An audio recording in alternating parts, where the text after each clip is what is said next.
Good afternoon, everybody. In the national interest, I would make the point this is a decision within China. Today I come to you with the most harrowing news. In Beijing, Australian citizen Dr. Yang Hengjun has received a suspended death sentence. We understand that this can be commuted to a life sentence following 2 years.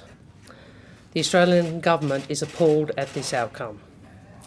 We will be communicating our response in the strongest terms. As a first step, I have directed my secretary to summon China's ambassador to Australia to express our objection.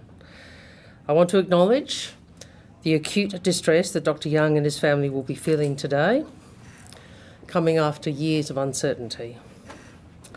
My thoughts, the Prime Minister's thoughts, and I think all Australians' thoughts are with them. View about the sentence, I should say, and the second is to express Dr. Yang has been detained since January 2019 on national security charges. His verdict and his sentence have been subject to repeated delay since his closed trial on the 27th of May 2021.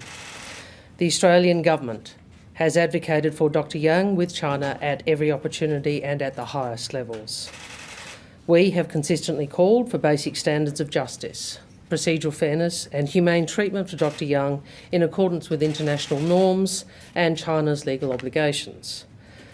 Australia will not relent in our advocacy for justice for Dr. Yang's interests and well-being, including appropriate medical treatment, and we will continue to provide consular assistance to him and his family. All Australians want to see Dr. Yang reunited with his family. We seek to conduct.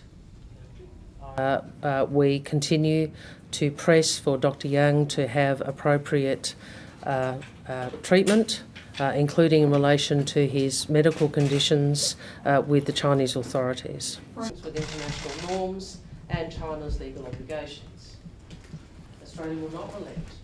We will continue to advocate and express our views to China. Obviously, this is the Chinese legal system. And there are appeal avenues available to Dr. Yang, which I don't intend to preempt. I would say the important thing today is two things. The first is for the Australian government, so me on behalf of our country, to express our views about the verdict and our view about the sentence, I should say. And the second is to express our empathy with and solidarity with Dr. Yang's family. I also wanted to make clear very publicly the government's support for. Thank you very much.